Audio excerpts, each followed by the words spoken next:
Hi guys, in today's video we will be building an Intel Core i3 10th gen gaming PC. We are using a 500GB NVMe SSD for storage, two 8GB sticks of XPG RAM, an Antec cooler for the CPU, and a B460 chipset motherboard. We've also got this budget 80 plus rated Aerocool 500W power supply, all going into this micro ATX Aerocool Bolt RGB tempered glass case. Now let's get on with the build. For the motherboard we are using an ASRock B460M HDV. This is a great board for budget PC builds in a micro ATX format. In the box we find our manual, our IO shield, two little packets of M.2 screws, driver's disc and two SATA cables. So let's take the motherboard out of the box and see what we got. The HDV has one M.2 slot and two memory banks, which is perfect for this build. Now for the processor, we have opted for the Intel Core i3 10100F CPU. This is a fantastic CPU for the price and offers great performance with its 4 cores and 8 threads with a base speed of 3.6 GHz and boost to 4.3. Another great value performance CPU is the i5 10400F, which we've also covered a PC build on, and the link will be at the top right of this video now. Opening the box, we've got our CPU, booklet with the i3 sticker, and the material declaration sheet. And also lastly, we've got our stock Intel cooler, which we will not be using for this build. So let's slide the CPU out of its protective case and put it into the motherboard. We will open the lever and carefully lower the CPU into the socket aligned with the notches. And once that's in, we can close the socket up and the plastic protective cover should just pop off. For the RAM, we've got two 8GB sticks of ADATA XPG Gammix D10 clocked at 3000 MHz. However, due to the B460 and the i3 work together, it will be clocked down to 2666 MHz, which ain't a problem, and it is still very capable at playing games. With a gaming type look to them and large heat spreaders, these should keep cool. Nice and simple into slot 1 and slot 2. So now that's all done, we've got the CPU and the RAM installed into the motherboard. So let's move on to the SSD. For the SSD, we have got a Seagate Barracuda Q5 NVMe 500GB. This is a far better option than opting for a SATA SSD, as NVMe SSDs, depending on the model, will offer significantly more faster speeds than a traditional hard drive or even a SATA SSD. There is only one M.2 slot on this board, so we will carefully put it in with the one screw supplied in the motherboard.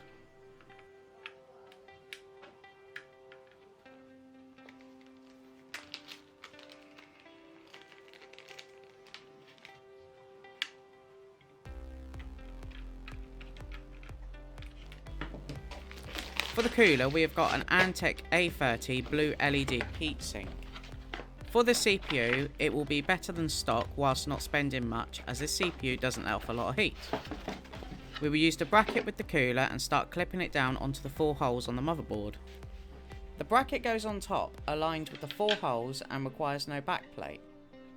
We got 4 clip downs and 4 push down clips to lock it onto the board. With the cooler, we've also got Antec thermal paste, so we will apply that to the CPU now.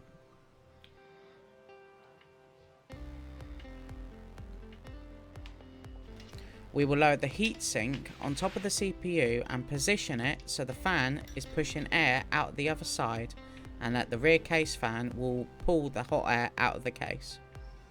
The clips are similar on this to a standard AMD heatsink to latch onto an AMD bracket. They are a bit of a pain in the arse, but we will get there. Now for the case, we have got a fantastic budget case, which is the Aerocool Bolt Mini RGB tempered glass. This is a great budget case for the price, what it was on Amazon, and it also has a tempered glass side panel. There are some reviews from a few people saying that they had problems with cable management, and it's recommended to have a modular power supply. But from my experience building in these cases, I found it to be no problem with doing a tidy job on the back of the case, which will be shown later on. On the front we've got a carbon look and a smooth finish on the right hand side, and in the middle we've got an RGB LED strip. On the back, it's pretty much standard on micro ATX. We've got the cutout for an IO shield, space for a 120 fan, 4 PCI slot cutouts, and an ATX PSU support. On the side, we have got our tempered glass side panel, which we will remove with the 4 screws holding it down to the case. I must say so far I am impressed with the case for the price and the overall design. So inside we can see our handy bags of screws as well. Inside we can also see the cutouts to route our cables to make it neat. There are plenty of options for power supplies for any build at the moment, but we opted for the Aerocool Cylon 500 watt. We've used these Cylon units in various wattages for builds in the past, and we also made a video on YouTube with an i7 first generation socket 1366 paired with a GTX 780, and we used an Aerocool Cylon 700 watt power supply, which was perfect. In the box it's pretty bog standard. We've got the unit, a kettle cable and an instruction booklet and 4 screws. I would highly recommend these power supplies for budget builds, as it is a name brand and the overall quality is far better than the suggested retail price. This unit has 37 amps on the 12 volt rail with a combined wattage of 444 watts, which is plenty for this gaming PC and leaves room for upgradability in the future. We have also got flat cables instead of puke coloured cables, which is a nice addition to see on this. Let's grab the PC case and install the power supply. We will install it with the 4 screws provided to hold it onto the case.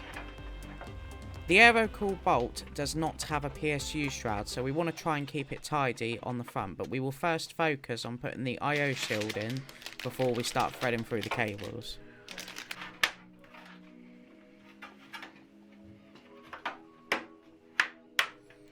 With that done out of the way, let's turn around the case and remove the side panel and start feeding through the cables. The CPU connector cutout is in a very awkward position and we will need to feed that through before the motherboard goes in.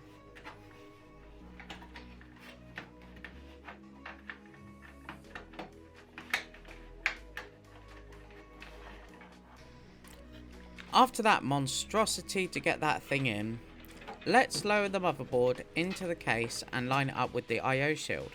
And then we can use the 6 screws to hold it onto the standoffs. So there's 1, 2, 3, 4, 5, and lastly 6.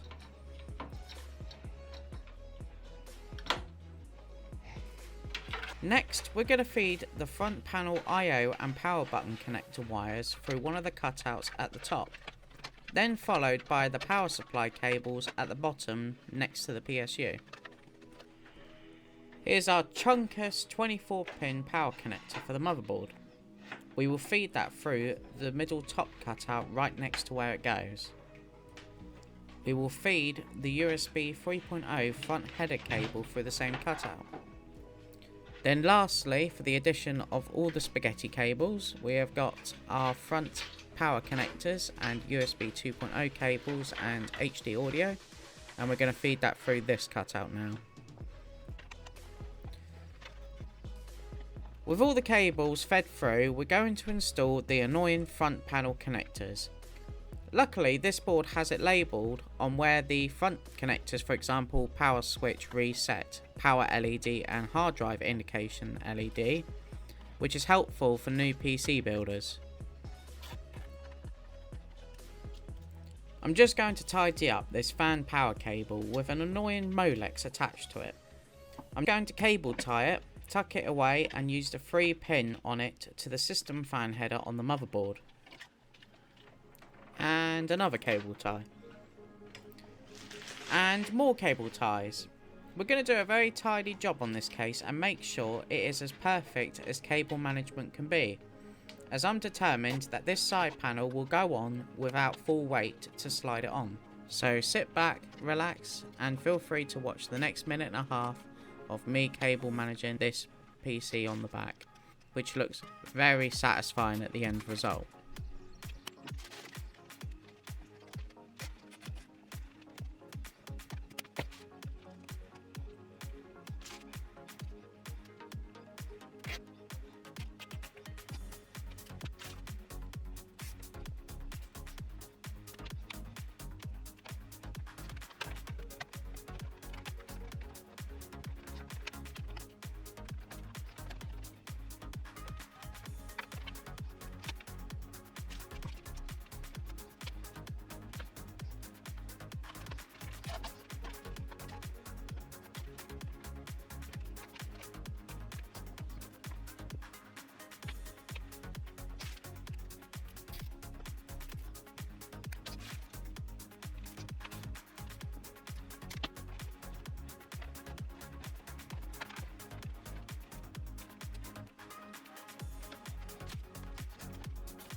When I finished cable managing this PC, I was pretty impressed that I pulled this off without a modular power supply, and that is some proper cable management to the extreme.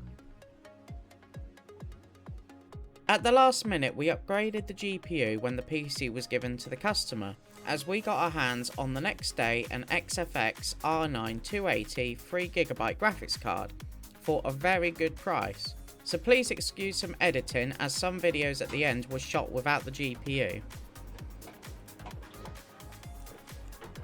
I still think to this day that these GPUs, despite being outdated, the R9 200 series XFX cards are still really nice looking.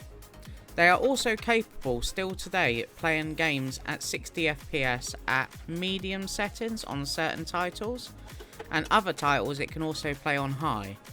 It's still a very capable card with this GPU shortages going around in the world. We're going to screw it and hold it onto the case with 2 screws. And once that's done, we will add a PCIe power splitter to make 2 PCIe power connectors, one 8-pin and one 6-pin. As this PSU bizarrely only has one 8-pin, the 500 watt variant. And then lastly, we're just going to cable tie these PCIe power cables just to make it a little bit more neater inside the case, and then we're all done.